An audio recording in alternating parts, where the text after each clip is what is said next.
welcome to the Hustle and Flow Show, episode 4. Today I wanted to post a video surrounding the reasons why I moved to London and considerations in and around moving to London and the kinds of things that you kind of should think about, consider when you are thinking about moving to London. The first thing I'd like to say is that for any person who is in a small hometown, I'm originally from Northampton, and it's probably got a population of 250,000 people. It's traditionally known for shoemaking and various other industries. They've got Princess Diana's house there. It's quite famous for Northampton rugby, the Saints, you know, the football's cobblers, they're all right, but they're quite near my house. But basically the point is that the town doesn't have as many opportunities in it because obviously there's less people, it's more widely, less densely populated. And in order for you to basically get some sort of opportunities and stuff like that, it's very beneficial for you to leave that environment completely and go to a new place. What I decided to do was, actually it's a funny story because I was an assistant, so I left university. When I left uni, I got a very, very good salary and I got one above a graduate level role. And the graduate level role was paying me 40k a year. So in terms of UK salaries, that probably puts you in the top 25-30%. So it's above most people. Even mid-career, I would say sometimes teachers are earning less, but because we were building houses and the houses are worth a lot of money and we had several sites and it's for a multinational PLC company, I was lucky that I was somehow able to get into that position, and therefore they paid me very well. They paid me well and I learned lots of things. I met some great people. Most importantly, it's still my long-term vision and my dream to buy some land and to build some houses, because I am actually a quantity surveyor, even though I run a tax-backed service. And the main thing with that was, basically, I started earning good money and I was doing well. I bought myself a nice BMW X1, M Sport black one with red leather seats. It had the M Sport trim, all the alloys and stuff. It was a beautiful car actually, and every time I used to see the car, I was excited to sit in it, to be honest with you. And anyways, I'm driving up and down the country. I'm going from Northampton to Milton Keynes to Oxford, Leicester, Hemel Hempstead, Stevenage, and down several sites, and just all a Welwyn Garden City, all over the place really. And at the time, I'm 22 or 23. I've got this great job, I've got a great car, I'm living at home, I'm not paying any rent or bills really, just buying a bit of food here and there. And COVID kicked off. And when COVID kicked off, I lost my job. I was unable to get a job as an assistant QS for about 10, 11 months. I kept getting told that, I'm too experienced for an assistant and I don't have enough time on the clock to be a QS. It was a strange one because my skill set was there, but people are just like, well, you've done a bit too much and you're a bit too young. So I couldn't get a job. Anyway, I started labouring during this period, and I'm outside, because I'm a little bit stubborn, I refuse to give up. So I'm outside on construction sites, shoveling snow, moving materials around. I worked in the Amazon BHX3 factory in Daventry as well for a little bit. Massive Amazon factory. It's great to see what the inside of Amazon was like. I might do another video on the dynamics that place, because it was just insane. But when I was there, I got a job offer to move to Brighton for a large company based in London. And they said, right, we've got a job, it's based in Brighton, do you want to move from Northampton to Brighton? Turned around and said, yeah, look, I'll move to Brighton, I just need a QS job, no worries, I'll do it, and I'll do it for as much as you want to pay, and I'll work harder than everyone else, and I'll come in early, I'll leave late, and all the standard things that you try to do to get ahead. What happened was, I got this job offer, I was really excited, and then the day or week before they said, right, you are going to be in London for the first couple days of your first couple months of your probation. You're going to be in the Putney office. They had a massive design office in Putney. You're going to be in the Putney office, and whilst you do some procurement, basically buying packages of works off-site, external packages, soft flooring, painting, decorating, lifts, escalators, bin chutes, bollards, all that kind of stuff. And so then I just happened to be in London. That was my first shift to London. The first time I moved to London was about 6 or 7 years ago. And what happened was I moved to London during placement year in 2015, it's probably 8 years ago now. and I was living in North London in Cricklewood, in Willesden Green, maybe Cricklewood, Willesden Green area, like NW something. And it's quite interesting because my mum's granddad used to have a shop in the Willesden Green train station, literally right outside the tube station, and he had that for many, many years. And anyways, I'm living in Willesden Green, and I'm living on the very outskirts of London, like very north. And I was paying £625 a month rent for a small room, which was like a Harry Potter style box room. It was 3 meters by 2 meters. You could barely get a single bed in there. And you know, there was a cupboard on the side. There was like a small bed, a cupboard, a little window, and literally right next to the bed, there's probably half a meter of space. So, you know, you had to like kind of walk sideways to get in and out.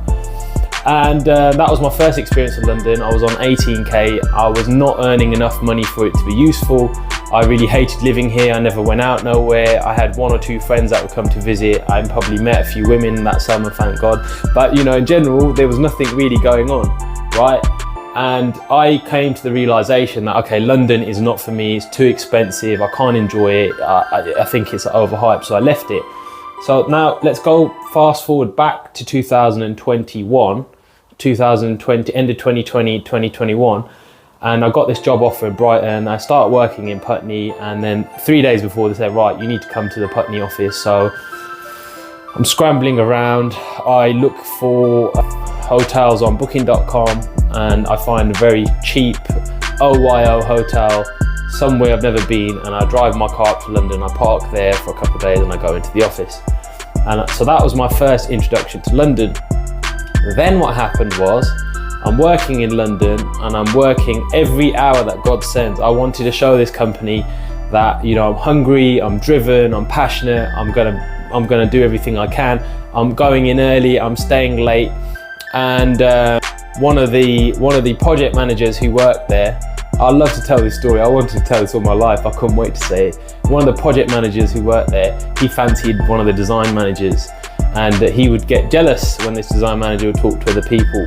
And I think one day this design manager threw something at this man. It was some sort of a ball, something. She threw something at him, and he felt attacked by this. And then the following week, there was also a commercial manager there, a guy who was 5 or 6 years my senior, but mentally he was still a child. And that's another topic that I'll come back to, is that throughout your working life, if you've been hustling and you've been grinding, you will find that you have many adaptations that other people don't have. And when you meet them, even though in age they're older than you, mentally you're dealing with children, because they're not quite grown up yet, they have no responsibilities, they've never struggled, they've never been out there digging and shoveling, and you know, they're not being in the cold. They're just kind of warm battery farm chickens, as I like to say. You know, that's the nicest way I can put it, that they're battery farm chickens, and you're a bit of a wild rooster, and you're out on the side, and you've come in from a different perspective. And, you know, this is exactly how I'd say it to them. You know, I don't mean any disrespect, but it's the truth of the matter. So the manager was feeling a little bit insecure. This project manager was feeling like his bird was going to disappear. The girl that he was chatting to, she was going to disappear. And you know, I'm kind of sat there, and I was a bit like, disappear. The girl that I was chatting to, she was going to disappear. And I'm kind of sat there, and I was a bit like, okay, cool, I'm having a lot of politics here. I doubled down, I worked even harder. I had Nipsey Hussle on loud, I had Double Up on repeat. I was like, I'm going to grind my way through this. I'm not going to have these men, they don't know what it's like being outside and it's -6 and you're shoveling snow and you can't feel your hands or your feet, and you're in houses that you're qualified to build and procure and manage from a management perspective, not like a low-level labourer, and you're out there doing push-ups on the floor on site to try to keep warm. You know, they'll never understand that level of like you physically suffering, because people are too insecure to let you into the job, into the position, because they know that you're very hungry, you're switched on, you're intelligent, you're good looking, you're going to come in and do the business, mate. You're there to work, you're not there to mess around, you want to get ahead, you want to do well in life, and you're not playing games, you're a straightforward person, and to them you're going to walk in and you're going to lap all their games. And then that's another point. So anyways, then I moved to London. I had all this politics. One day the commercial manager and the project manager, for legal reasons I might remind you, pulled me out off on site, and they said, right, Aman, you're fired, right? We don't like the way you're walking around the office, you act like you own the place, You sent the design manager an email at 7 p.m. asking for a specification, and the work hours were till 6. I used to get phone calls 7, 8 o'clock at night. I'm like, listen, I'm still here, I don't mind, but really I'm not in work hours. They made up some story and they basically tried to fire me. I walked back into the office. I knew that they were trying to ruin my life. And I told the project manager, I said, you know what, you're like a kid. You're like a kid, you're a grown man, but mentally you're a kid. And I just walked out. And then I got a phone call from the commercial director. He called me to the head office. Thank God that man helped me. He moved me to their main job. He saw that I was hardworking. And I moved to Vauxhall, I was working on one of the tallest residential tower buildings in London. And I worked there for a while, met some fantastic people, some great people. They were much higher level as well, mind you. And I find that really interesting, that the higher the skill level was, the less likely they were to engage in politics and any other rubbish, because they were just skilled at their job. They were just secure, stable people. They were not looking to try to take you down or argue, anything like that. So anyways, and I thank God I got the opportunity, and when I got there I actually learned how to do main contracting QS on a very high level, high volume, high scale, high spec, everything high value, high design speed and process. It was just beautiful being there. And I was there for about 18 months and that flew by. That was my experience in London when I moved here. Then I got a job as a senior QS. They gave me a 50% pay rise and a title raise, and they said, come and run these 2 sites. I really felt like I was doing the job. What I did was I moved from the tallest residential tower building to another small known developer. Now this smaller developer had purchased the land in Surrey Hills surrounding some of the more Charles Hill Park and Surrey Hill, and these areas are very, very, very well known. They're very expensive. They had purchased a piece of land that was effectively, it was where they used to grow the chrysanthemum flowers, I believe, for the Chelsea Flower Show, so a well-known flower show in London. And they had five plots built on the land, maybe 3,000-4,000 square foot. Each house was worth about 10 mil built, and they were in the process of building them. I thought, fantastic, you've got massive land bank, you've got these sites, I'll come and join, I'll run the site. And I want to be a property developer one day. I know I'm going to get there. I've got the skill set to get there. Sometimes I don't have the backing, the support, or the funding, but I have all the skills. And I know that I wouldn't feel this strongly inside about doing it unless it was in my destiny, and it's not something I'm going to give up on. Thank you for that. But anyway, the point is, right, so I moved there, and so that was my experience moving to London. So the main thing of what I say as well is, when I first moved to London, I slept on the floor at my mate's house and one of my uni mates, and thank God they gave me a space to sleep on the floor. And what happened was I basically slept on the floor for a week or so, and then they kind of kicked me out from there. And then I got my own flats, I got little hotels here and there, and I was driving to and from London for a while, from Northampton. And yeah, I was very, very, very overwhelmed, because when you first move here, what you'll notice is you're from a small town, Northampton. It's quiet, you can hear the birds, you can see the foxes, you can see the emperor dragonflies, there's birds around.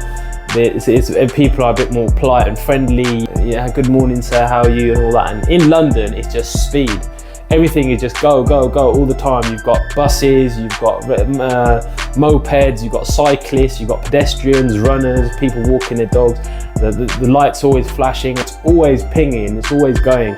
And so when you first come here, it takes a little while to basically mentally tune up and come into the mindset to actually deal with being here. Because effectively what you're doing is, if you was running on a treadmill, what's happened is you was running on 3 kilometers an hour or 3 miles an hour, and someone's come and they've clicked it up 10 notches, and you have to adjust very quickly to competing just to get on and off the bus, competing just to get on and off the tube. You're not in a situation where you can afford to be slow. You've got an opportunity, there's a spot there, everyone is competing for every little resource. And that's what I always found with big cities like London and Birmingham. I lived in Birmingham as well, is that you see the very worst aspects of the competition of human beings in the context of competition for resource makes people act like animals. In my personal opinion, they act like animals, and it's a lot more ruthless. So speed is often associated with aggression as well. And I like the idea of being aggressive in life, so long as you're not hurting anyone, you're legal, moral, ethical. But I like the idea of moving up quickly, going up in the world quickly. Like, who doesn't want to progress quickly? Who doesn't want progression and stuff like that? But also, the thing about London is there's a lot of egos here. So you attract a lot of psychopaths, a lot of narcissists, a lot of BPD, a lot of sociopaths. You're going to attract bipolars, and to an extent, everyone's got something wrong with them, but you will attract a higher level of people just like moving to London and stuff like that, and they're all trying to compete for the same resources. You've got a lot of very clever people, a lot of very wealthy people in a very small space, all trying to like move up the ladder, make more money, get more connections, get ahead, do this, do that. And I've noticed it at networking events, like people literally cut in front of you to start talking, and they can see you're stood there, and then after they'll be like, oh sorry mate, and just let them go. Like, at the end of the day, you've made yourself look like a desperate person, a desperado, by making, I'm just chilling. I'm like, listen, when it's my opportunity to talk, I'll talk. But I'm sure the man that you're trying to get the attention from, he has realized how you're behaving and he'll know. Okay, so we'll circle back. So I moved to London. It was very quick. It takes a little while to adjust. I would definitely recommend this one thing, and my mate said this to me, is get rid of your car when you move to London. The number of tickets I had when I moved to London was just unreal. I had no less than about 60 tickets over 2 years. My car was broken into 3, 4 times. I had my laptop stolen out my Beamer. And these are in nice parts of London. West Kensington, Holland Park, South Kensington, Kensington in general, and parts of Chelsea.